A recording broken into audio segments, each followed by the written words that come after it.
in Maushar, a city in southwest Iran, a number of Iranian demonstrators blocked a road.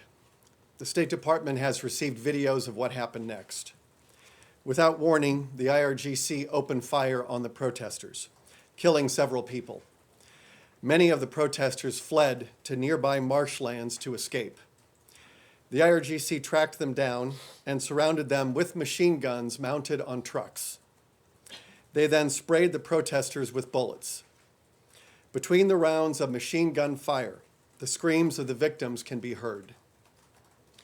In this one incident alone, the regime murdered as many as 100 Iranians and possibly more. We have seen reports of many hundreds more killed in and around Tehran.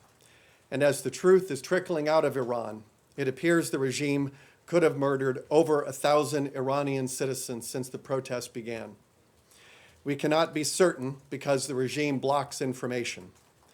Among those murdered are at least a dozen children, including 13 and 14-year-olds. Many thousands of Iranians have been wounded, and at least 7,000 protesters have been detained in Iran's prisons. Many of these protesters have been sent to two prisons, the Great Tehran Penitentiary and Garchak Prison. Today, Secretary Pompeo has determined these entities meet the criteria for gross human rights violations set out in CAATSA. We are now at the many hundreds, perhaps over 1,000.